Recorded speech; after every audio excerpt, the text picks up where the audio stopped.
नमस्कार, welcome to कुंडली consult.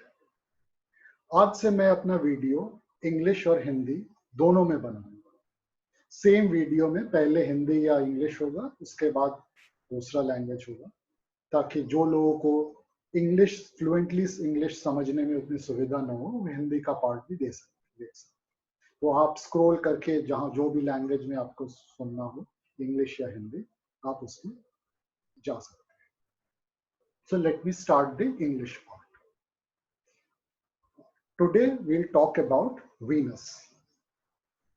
In my earlier videos, I talked about Moon, Sun, and Mars. If you haven't listened to these videos, please go back to my channel and listen to those videos also. I'm sure you're going to like that. Also, one more update. A lot of people have asked me about remedies. Now, I know in YouTube, there are a lot of people who tend to give, so-called remedies for all your problems of your life. And obviously, they get more search and like. But then, in true astrology, remedies are not that easy. In fact, there's a reason why a planet is placed in a particular position in a horoscope. It's not that the planet is good or bad. It is supposed to deliver a certain result. And that's why he is placed in a horoscope in a particular position. And there's a reason for it. So in my next video, I'm going to talk in general about remedies.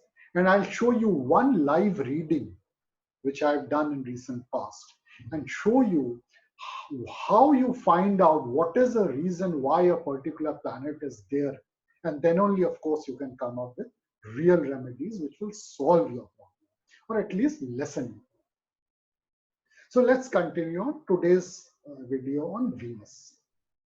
Now, Venus is normally associated with what? Wealth, money, beauty, and relationship with the opposite sex, or relationship in general.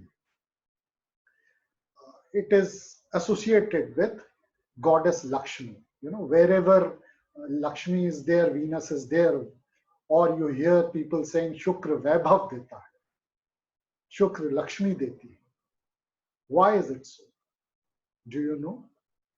Because Shukra is elder brother of goddess Lakshmi when she was born as a daughter to great sage Bhrigu.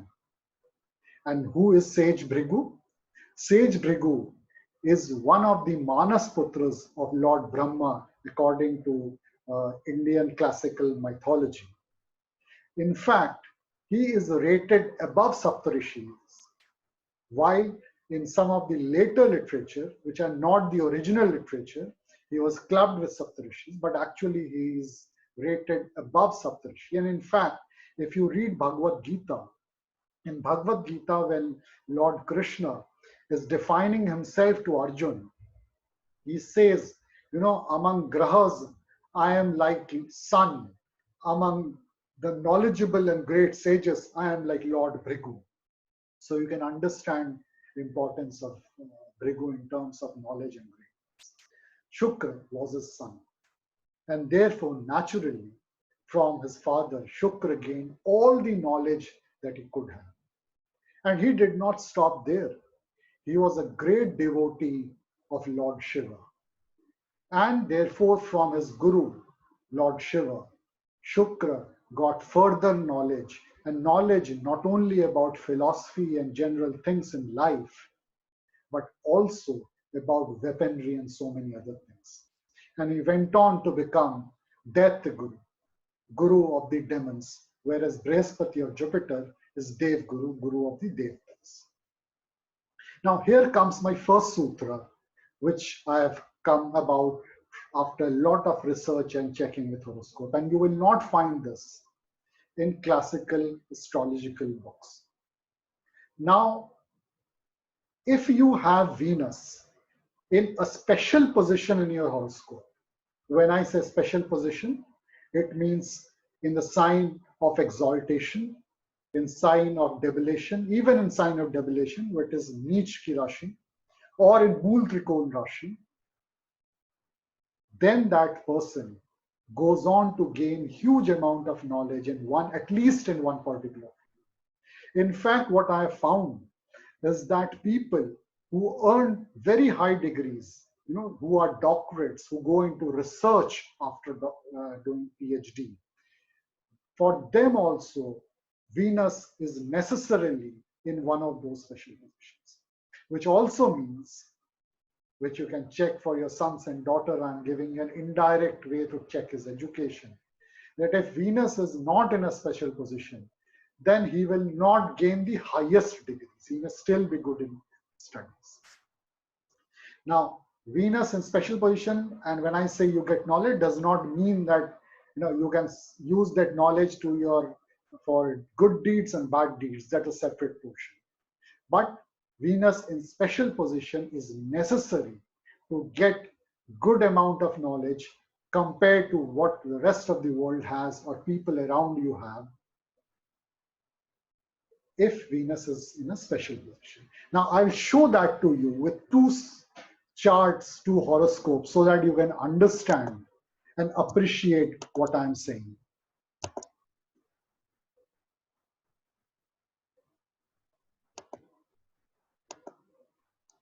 Now this is a horoscope of none other than Albert Einstein. Now you would have heard who Albert Einstein is, one of the greatest physicists to be born on planet Earth, who changed some of the very concepts of physics and how we look at the universe. Look at Albert Einstein's horoscope. His Venus is in the sign of Pisces. Now, in sign of Pisces, Venus gets exalted, or he is in Uch Rashi. And not only that, Venus is there with Mercury, which is in his Neech Rashi, and therefore making a Neech Bang Rajyog with Venus. Sun is there, which is a natural Karaka for fame, and therefore he got fame because of his knowledge. And Saturn, which is a natural Karaka for work, so he did a lot of work in his area of physics, lot of work, from photoelectricity to theory of relativity and so many other things. So you can clearly see how this chart is working with Venus in a special position. Next, go to one more chart. Now this is one of my clients. He is a PhD, which is one of the highest degrees that you can earn in the field of education. Look where his Venus is. His Venus is in a sign of Taurus. Now Taurus is not only Venus's own sign, but it is also its Mool Trikon Rashi, which is a special position. So therefore, this gentleman was able to go on to do his PhD in his area of work, and actually is one of the few people who have extremely high knowledge in his field. Additionally, of course, he is benefited by the fact that Jupiter is in his 5th house, which is house of education.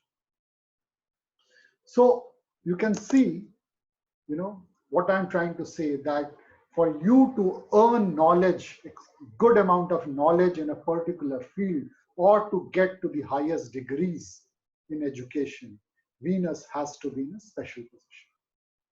Let's come to one more sutra.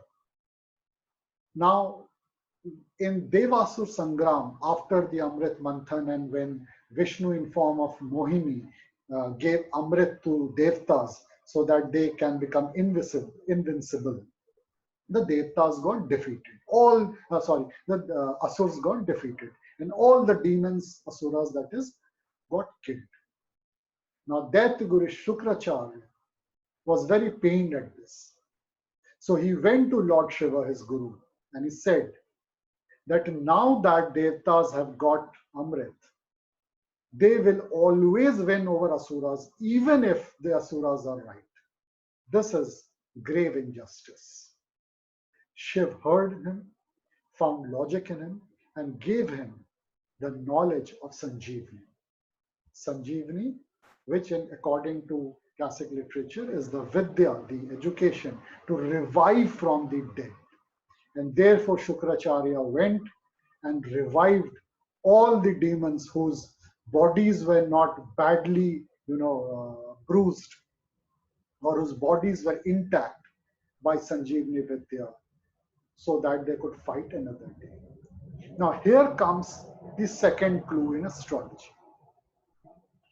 Wherever Venus is in your horoscope, when you are down and out in life, in near death situation, not physical death I'm talking about, but in situation where there is no hope.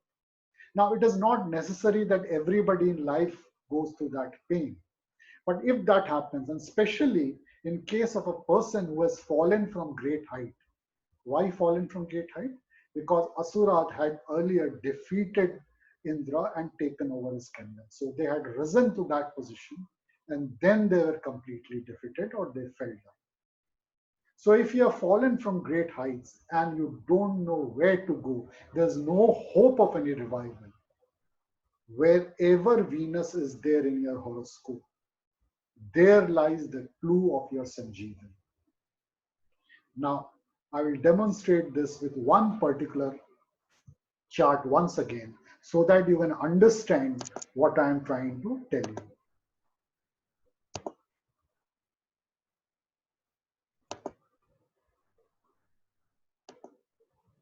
Now, this is chart of famous Anil Ambani, younger brother of Mukesh Ambani, son of Dhirubhai Ambani. You would have heard about him, yeah, right? Huge amount of wealth and so on. And those who have been following business or celebrity news in last 2 years would have also heard that he has got bankrupt, almost bankrupt. His business is totally collapsed.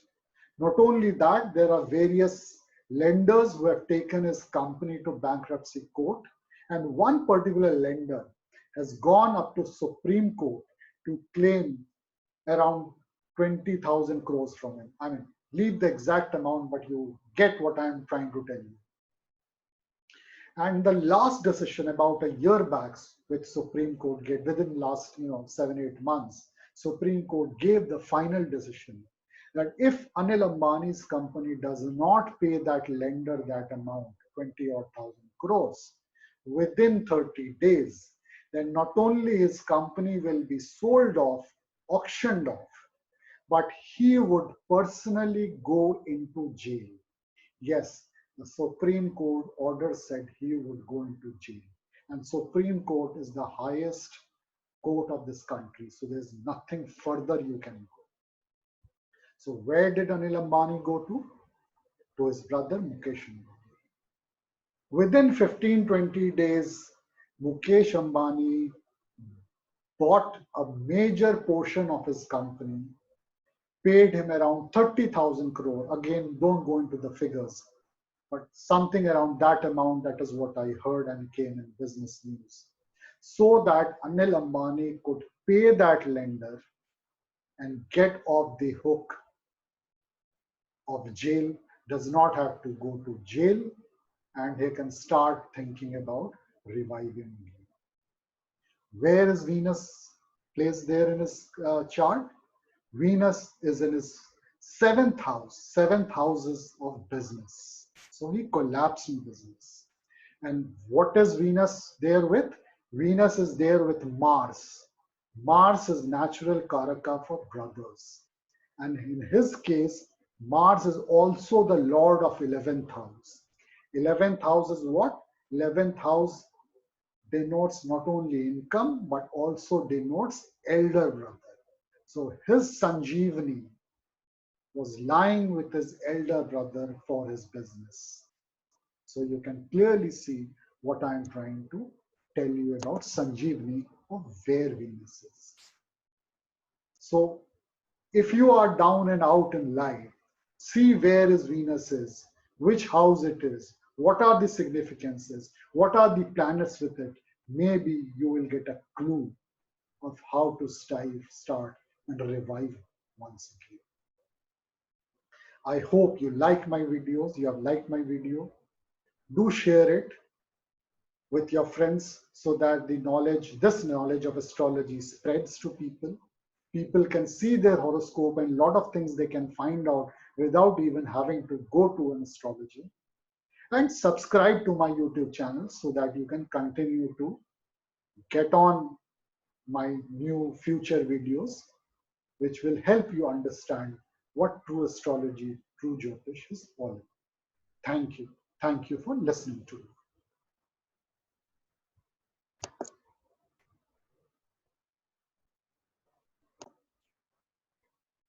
एक बार फिर नमस्कार, और आज के इस video में हम बात करेंगे शुक्र के बारे में। इस शुक्र के बारे में बात करने से पहले एक अपडेट आपको दे दूं। काफी लोगों ने मुझे लिखा है कि आप कुछ रेमेडीज के बारे में बताइए, और मुझे पता है कि YouTube में काफी लोग रेमेडीज के बारे में बोलते हैं और उनको बहुत सारे लोग देखते भी हैं, ये सोच के कि उन रेमेडीज को आप करेंगे तो आपके जीवन से सारी प्रॉब्लम दूर हो जाएगी, मगर सही माने में ये नहीं होता है। इसके बहुत से रीजन है। तो मैं इन ग्रह सीरीज के बीच में ही, इनफैक्ट मैं अगला जो वीडियो करूंगा मैं इन जनरल रेमेडीज के बारे में आपको बताऊंगा, और एक लाइव रीडिंग भी आपको दिखाऊंगा, ये बताने के लिए कि हर ग्रह आपके हॉरोस्कोप में जो होता है वो किसी एक वजह से होता है, और उस ग्रह को वो कार्य पूरा करना होता है, और वो किसी एक कर्म की वजह से आपके ग्रह में, आपके उस पोजीशन में आया है। वो क्यों आया है, जब तक आप उसको सही तरह से नहीं जानेंगे तब तक आप उसका सही रेमेडी नहीं कर पाएंगे, और कुछ चीजों की तो रेमेडी होती नहीं। तो मेरे अगले वीडियो में मैं ये बताऊंगा। तो चलिए अब आज के वीडियो के बारे में चलते हैं। हम शुक्र के बारे में बात करते हैं। शुक्र को वैभव का ग्रह माना जाता है। वैभव, बहुत सारी धन संपत्ति, रिलेशनशिप अपने से दूसरे लिंग से कैसे रिलेशनशिप होगी, कितना पैसा आएगा, आपका कितना बड़ा घर होगा, जो लक्ष्मी से उनको एसोसिएट किया जाता है। क्यों लक्ष्मी जी से एसोसिएट किया जाता है? क्योंकि शुक्र लक्ष्मी जी के बड़े भाई हैं। शुक्र मुनि भृगु के संतान हैं, और लक्ष्मी जी भृगु की पुत्री बन के जन्म लिया था उन्होंने, इसीलिए शुक्र उनके बड़े भाई हैं। और साधारण सी बात है, अगर छोटी बहन वैभव की प्रतीक है तो बड़े भाई का जहां भी पोजीशन अच्छा होगा वहां पे वो अपनी धन संपत्ति या अपनी संतुष्टि तो जताएंगे। पर आज मैं उसके बारे में बात नहीं कर रही हूं। आज मैं कोई एक और दूसरा सूत्र बताऊंगा जो आपको क्लासिकल एस्ट्रोलॉजिकल बुक्स में ढूंढ के इतनी इजीली नहीं मिलेगा। नाउ भृगु कौन थे? भृगु एक महान मुनि थे जिनकी ओरिजिनल हिंदू लिटरेचर में सप्तऋषि से भी ऊपर रखा गया है। हालांकि बाद के युगों में कुछ राइटरों ने उनको सप्तऋषि में इंक्लूड किया है, उनको सप्तऋषि में उनको लाए, पर उनकी एक्चुअल जो पुरानी जो पौराणिक कथाएं हैं उसमें भृगु का स्थान सप्तऋषि से ऊपर है। यहां तक कि गीता में जब भगवान कृष्ण अर्जुन को अपना वास्तविक रूप बता रहे हैं उसमें वो कई एग्जाम्पल्स देते हैं, और उनमें से एक एग्जाम्पल में जैसे बोलते हैं वो कि मैं ग्रहों में सूर्य हूं, फिर वो कहते हैं मैं मुनि और ज्ञानियों में भृगु हूं। तो आप इससे अब अंदाजा लगा सकते हैं कि महर्षि भृगु कौन थे, और शुक्र उनके ही पुत्र थे। तो जाहिर सी बात है शुक्र को अपने पिता से बहुत सारा नॉलेज, बहुत सारा ज्ञान मिला, और यही नहीं, शुक्र ने महादेव को अपना गुरु बनाया, और उन को प्रार्थना करके उन्होंने बहुत सा ज्ञान बटोरा। इसलिए हालांकि बृहस्पति को ज्ञान का भंडार कहा जाता है, पर जो नॉलेज होती है, जो इस जीवन को जीने के लिए या कुछ पर्टिकुलर फील्ड में, एक पर्टिकुलर विषय में जानने के लिए जो ज्ञान के लिए जो आवश्यक होती है, उसमें शुक्र का एक स्पेशल पोजीशन में, आपके हॉरोस्कोप में एक स्पेशल पोजीशन में होना जरूरी है। जब मैं स्पेशल पोजीशन बोल रहा हूं, उसका मतलब जैसे कि शुक्र अगर उच्च की राशि में हो आपके कुंडली में, शुक्र, यहां तक कि शुक्र अगर नीच की पोजीशन में हो। क्यों? क्योंकि नीच भी एक स्पेशल पोजीशन है, मूल त्रिकोण की राशि में। अगर ये सब पोजीशन में अगर शुक्र है, तो आप एक किसी पर्टिकुलर फील्ड में आपका नॉलेज बहुत ज्यादा हो। यही नहीं, आप ये देखेंगे कि जिन लोगों ने बड़ी बड़ी डिग्री हासिल की, यानी मैं बोल रहा हूं जिन्होंने डॉक्टरेट की डिग्री प्राप्त की है, जो रिसर्च कर रहे हैं आगे, यानी उनका ज्ञान काफी है एक क्षेत्र में, उसीलिए उन्होंने डॉक्टरेट किया, आगे रिसर्च कर रहे हैं, उनकी चार्ट में भी वीनस स्पेशल पोजीशन में होगा, नहीं तो ये पूरा नहीं होगा। और मैं आपको दो चार्ट दिखा के ये दिखाने की कोशिश कर रहा हूं कि ये कैसे होता है।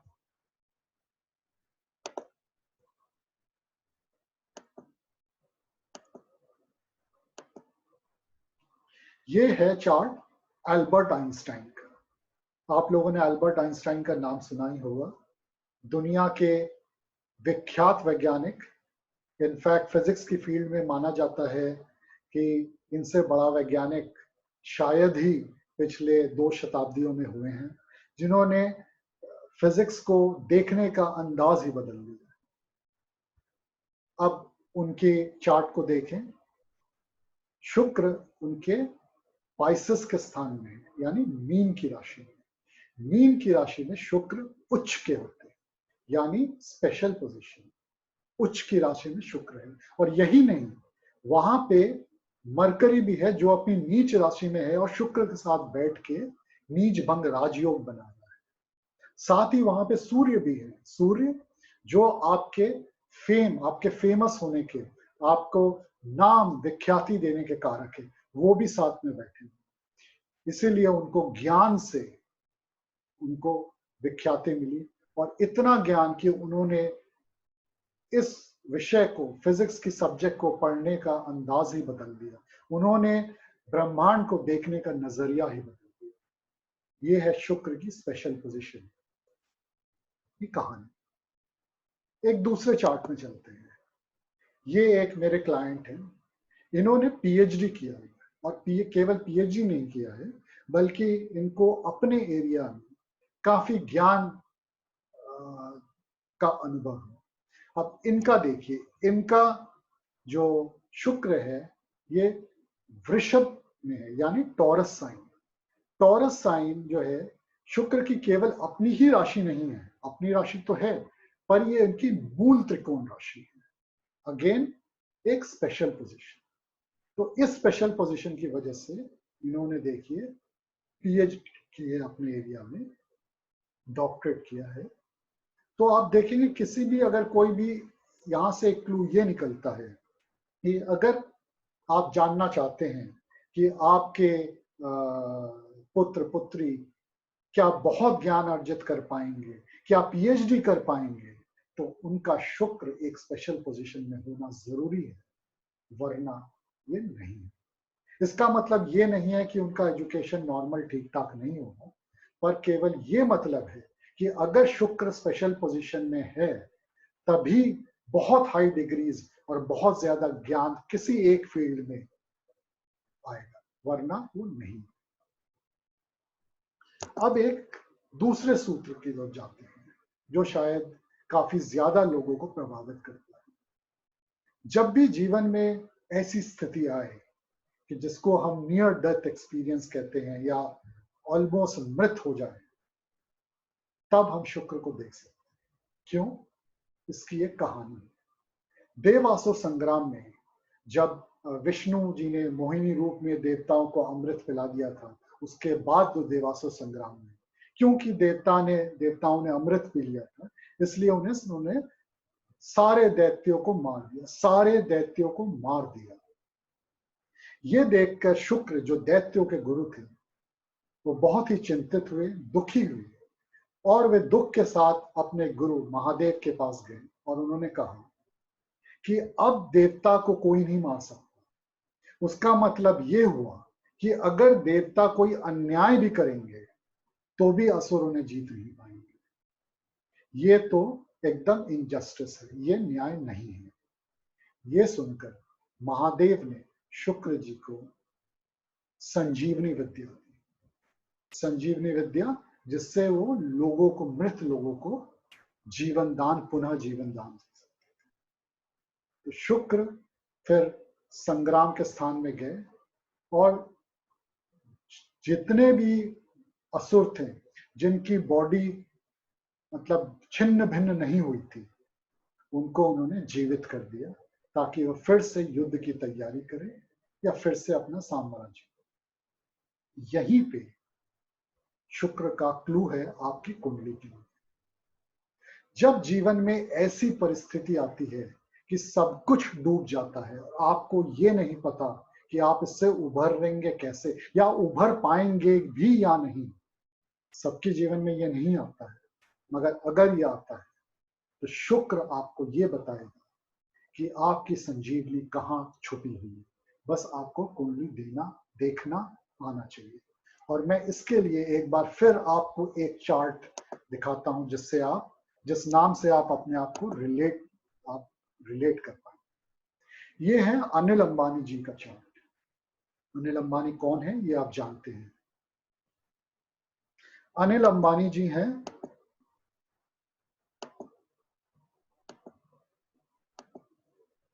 अनिल अंबानी जी मुकेश अंबानी के छोटे भाई, जिन्होंने पिछले करीब 2 साल से थोड़ा बहुत बिजनेस न्यूज में इंटरेस्ट है या सेलिब्रिटी न्यूज में इंटरेस्ट है। उन्होंने सुना होगा कि उनकी कंपनी बैंकरप्ट हो गई है, नीलामी की तरफ पे पहुंच चुकी है और इनफैक्ट काफी लेनदारों ने उन पे कर्ज का केस कर दिया है और एक पर्टिकुलर लेनदार ने वो उनको सुप्रीम कोर्ट तक लेके गए हैं, जहां पे उन्होंने उनसे करीब 20-25 हजार करोड़ का दावा किया है। एग्जैक्ट अमाउंट को छोड़ दीजिए, पर आप कहानी का सारांश समझिए।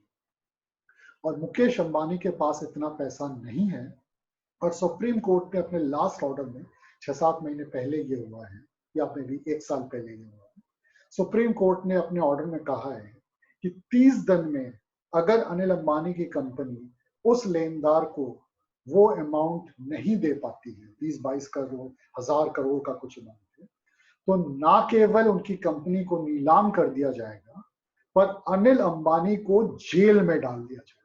जी हाँ, जेल में डाल दिया जाएगा। ये है अल्टीमेट पोजीशन में जहां वो पहुंच गए। वहां पे उनको क्या हुआ, 15-20 दिन के अंदर उन्होंने अपने बड़े भाई मुकेश अंबानी जी से बात की। मुकेश अंबानी जी ने उनका शेयर या लार्ज पोर्शन उस कंपनी का अनिल अंबानी जी का खरीद लिया, लगभग 30,000 करोड़ में। और वो पैसा देकर अनिल अंबानी जी ने उस कर्जदार को देके वो ना केवल अपनी कंपनी को बचा पाए, मतलब नीलाम होने से बचा लिया, बल्कि वो खुद जेल जाने से बच गए। अब देखिए उनके चार्ट में शुक्र कहाँ है। उनके चार्ट में शुक्र 7वें स्थान पे। 7वां स्थान बिजनेस का होता है। बिजनेस में वो डूबे हैं, कंगाल हुए हैं, बर्बाद हुए। और वहां पे वीनस शुक्र किसके साथ है?